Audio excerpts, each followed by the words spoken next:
Si Pangulong Ferdinand Bongbong Marcos Jr. sa samantalahin ng two-week ceasefire sa Middle East para tiyakin ang supply at bahagyang mapababa itong presyo ng langis. Yan at iba pang mga balitang tinutukan ni Bombo Annalise Subirano.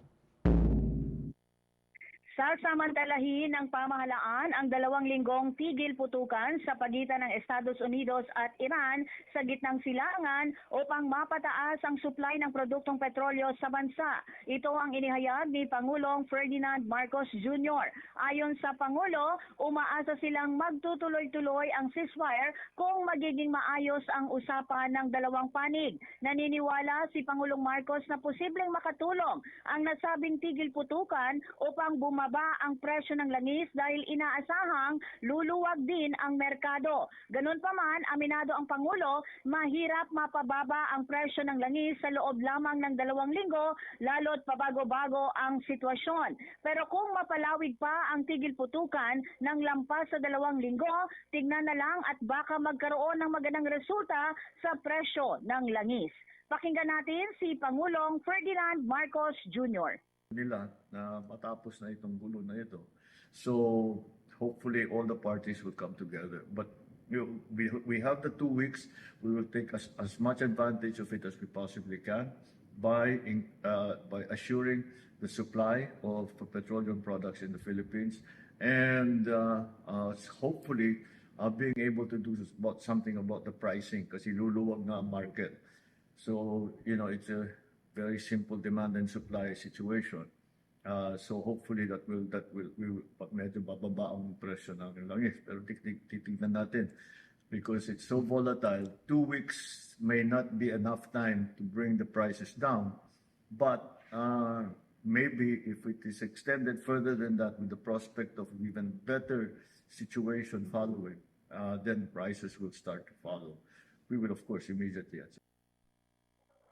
Kahapon, nagipagpulong si Pangulong Marcos sa Private Sector Advisory Council sa Malacanang kung saan pangunahing tinalakay sa pulong ay kung papaano matulungan ang mga umuuwing overseas Filipino worker mula sa gitnang silangan.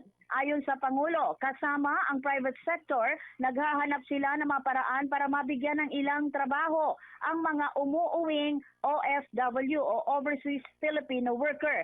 Isa sa ilalim sila sa retraining kung kinakailangan at bigyan ng suporta para sa pangkabuhayan kung ayaw naman nilang pumasok pa muli bilang mga manggagawa.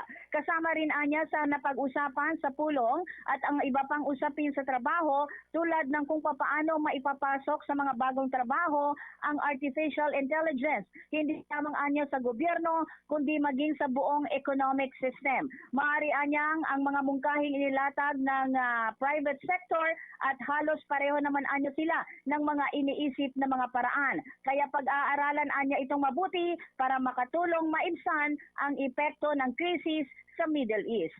Pakinggan natin muli si Pangulong Ferdinand Marcos Jr. Economic system. So, yun.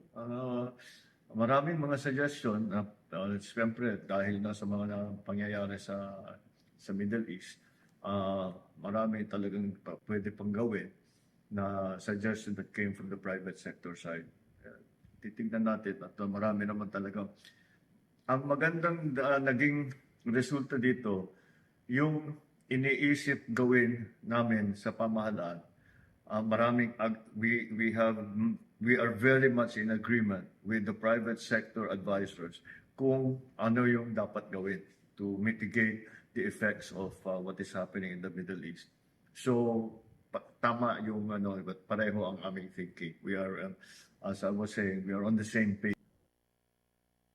Samantala, pangungunahan ngayong araw ni Pangulong Marcos ang pagdiriwang ng Araw ng Kagitingan ngayong umaga sa Mount Samat National Shrine sa Munic Pilar, lalawigan ng Bataan. Ito'y para pangunahan ang ika-84th anniversary ng Araw ng Kagitingan kung saan tema ng pagdiriwang ngayong taon ay Giting ng Bayani, Pamana sa Salinlahi.